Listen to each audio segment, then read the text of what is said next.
ମାନେ ମୁଁ ଯୋଉନି ଆପଣ ମାନଙ୍କୁ ସ୍ୱାଗତ କରୁଛି ମୋ ନ୍ୟू ବ୍ଲଗ। ଆଜିର ବ୍ଲଗ ଷ୍ଟାର୍ଟ କରିବା।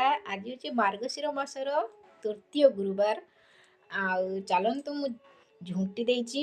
ଝୁଣ୍ଟି ମୁଁ ଦେଇନି, ମୁଁ ଗୋଟେ ଗୋଟେ ଦେଇଛି। ମୋ ଝିଅ ଝୁଣ୍ଟି ଦେଇଛି। ଆଉ ମୋର ଲକ୍ଷ୍ମୀ ପୂଜା ସରିଯାଇଛି। ମନ୍ଦିରରୁ ବି ମୁଁ ଏବେ ଆସିଯାଇଛି। ଚାଲନ୍ତୁ ଦେଖିବା ଝୁଣ୍ଟି କେରକ ଦିଆହେଇଛି।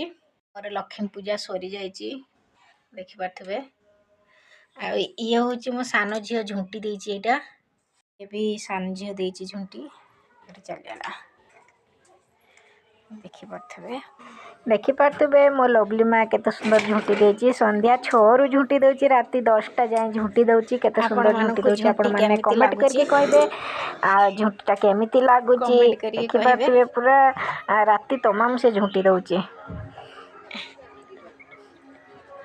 ଆପଣମାନଙ୍କୁ ଝୁଣ୍ଟି ଯଦି ଭଲ ଲାଗୁଥିବ ତାମାନେ କମେଣ୍ଟ କରିକି କହିବେ ମୋ ମା କେମିତି ଝୁଣ୍ଟି ଦେଇଛି ଆଉ କେତେ ସୁନ୍ଦର ଝୁଣ୍ଟି ଦେଇଛି ମୋ ଲଭଲି ମା। ଦେଖିପାରୁଥିବେ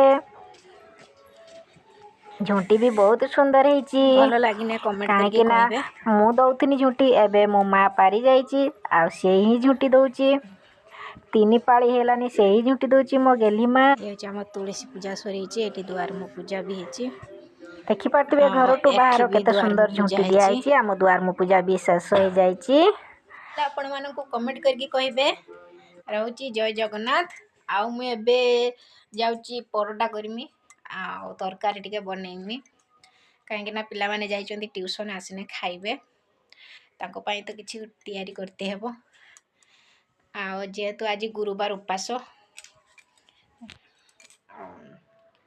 ଆଜି ମାର୍ଗଶିର ମାସର ତୃତୀୟ ଗୁରୁବାର।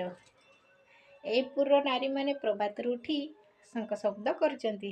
ଆଉ ଦେଖିପାରୁଥିବେ ରାତି 4ଟାରୁ ଉଠିକି ସବୁ କାମଦାମ ସାରିକି ପୂଜା କରିକି ଝୁଣ୍ଟି ଫୁଟି ଚାଡ଼ିଆରେ ଦେଇକି ପୁରା ରାତି ପାଇଲା ବେଳକୁ କାମ ଶେଷ। ଖାଲି ଯାହା ଏବେ ମନ୍ଦିର ଯାଇଥିନି, ଆଉ ମନ୍ଦିରରୁ ମୁଁ ପଳେଇ ଆସିଛି। ଏବେ ଚାଲନ୍ତୁ ରୋଷେଇ କରିବା। ଚ୍ୟାନେଲଟି ଦେଖୁଥିଲେ ଲାଇକ୍ ଓ ସବସ୍କ୍ରାଇବ୍ କରିବେ, କମେଣ୍ଟ କରିକି କହିବେ। ଜୟ ଜଗନ୍ନାଥ, ଜୟ ଲକ୍ଷ୍ମୀ ମା।